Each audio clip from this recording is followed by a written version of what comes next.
What's up, everyone? Welcome to today's video. Welcome to the Video Game Fight School channel. Thank you very much for tuning in. The one thing that I've been waiting for from the developers of Suicide Squad Kill the Justice League is the conversation about the end game. You see, live service games are weird. In fact, the way you judge a live service game is that you actually start from its end game as one of the major points that you can judge it from. This is why whenever the time comes and everybody starts to go about giving reviews and all of that stuff for this game, I'm just going to sit there laughing because a lot of what it is that they're going to say is going to be without the context of experiencing Endgame for the most part. So you're still going to find it hard to trust a lot of reviews, not because they're going to do anything bad, but simply because at the end of the day, they're going to give you a review that is not necessarily complete, nor one that shows the entire picture, because live service games are about their end game. If they're telling you, pay $70 for this game, we're going to basically give you a video game to play, then we're going to give you skins, and we're going to continue to expand upon the game, the question you should be asking is, how are you going to expand upon the game? Because yes, you could take that money and go play any other single player game that you want. And this is why I haven't necessarily given my own opinions as to Suicide Squad, if I think it's a game that many people should play. So, based on that principle, I think we're close to getting to the point where we'll be able to make what I think is a better judgment as to how this game is going to go. And maybe at that point, some of you who may have been maybe somewhat excited for the game might eventually hold off. And some of you who, at the point where you were looking at the game and you were somewhat skeptic, might make the move. This is usually how it goes. So here on their Suicide Squad Twitter page, they say, want a taste of our end game? Join us at 11 a.m. Pacific time on January 19th as our newest members of Task Force X, Shroud, whom I'm sure they paid a little bit of money, Dr. Lupo, who I'm sure they paid a little fee, and Tarek try to save the world. Okay, whatever. And they're supposed to tell us what the end game would be. See, if you're already keen-eyed about things like this, forget who all these people are. They're going to play this game for as much as the fee costs. They're going to be out of the community. They're not going to be the people that are basically going to give you the information you want. What you should do when they're showing the end game is open your eyes and your ears to the information and the details that are being put in place. I've been playing a live service game for a very long time. I know how these things go.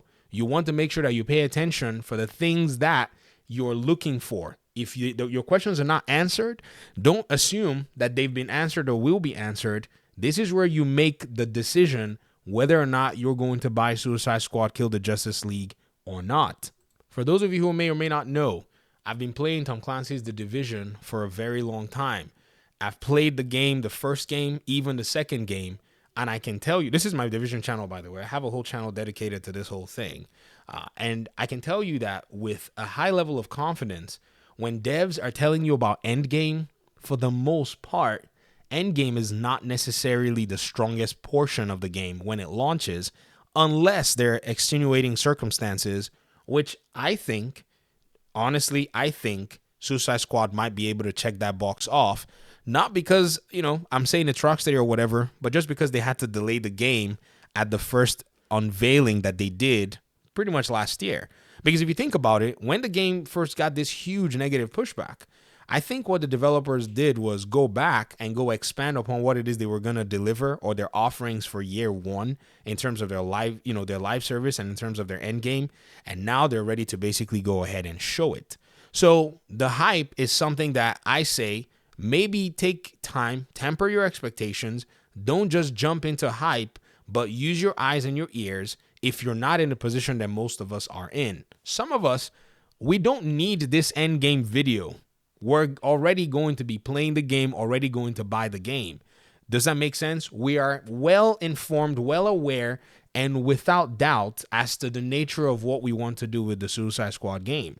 Some others are in a skeptic position. I recommend that you basically go ahead and check this out. So Endgame is here, and I'm excited about actually what it is they're going to show. I'll be able to give you my opinions on Endgame and give you a recommendation after this is shown, and I'll be able to tell you, maybe this is a game you might want to buy depending on the kind of gamer that you are. Some of you, like I said in my last videos, you're not this kind of gamer. You're not about this life. And the honest truth is, Suicide Squad is probably not meant for you. From a very, candid perspective, this game is probably not your game. And I would hope that, you would see it as that. And maybe, if you ever decide, maybe one day I want to go ahead and still jump into this game, maybe wait for a sale, or maybe just kind of watch from afar and see what all is going on. This is, in my opinion, probably the best way to go. This is coming from somebody who's made almost 3,000 videos on a live service game, having played it for about 6 years. Look at this is my Division 2 playlist. It's got 1,123 videos, and that's not all of them. There are playlists that still have other videos that I can't even find. And then this is my, I have a Division 1 playlist. I have a Division 2 before it released playlist. I have, all these videos all over the place that I've made over this game over the years. And in looking at, and I didn't play many other games. I touched Destiny for like 20 minutes. I was like, I don't want to play it. I just dedicated to watching a live service game being implemented. And this was a game that had support from multiple studios. Ubisoft Massive has Ubisoft, Anarchy from France. They have Leamington from England. They have Shanghai. They have, they had Red Storm at one point. Rocksteady, on the other hand, I don't really know how much support they have going in. So again, this is why I'm informing the community for the most part to take your time, watch what's going on, and don't jump into the hype unless you're already down with the project and you see what is going on. Look at a bunch of people. They're already down. They're like, I pre-ordered. I'm down for it. Let's go, with what's going on. Somebody said, congratulations on the worst choice of content creators for your squad. This is a stupid comment, in my opinion, because like I just told y'all, forget these folk. They're not going to be sitting. They're getting a free copy of this game and, a case of their favorite soda. And, their bankers are calling them to say the check has cleared.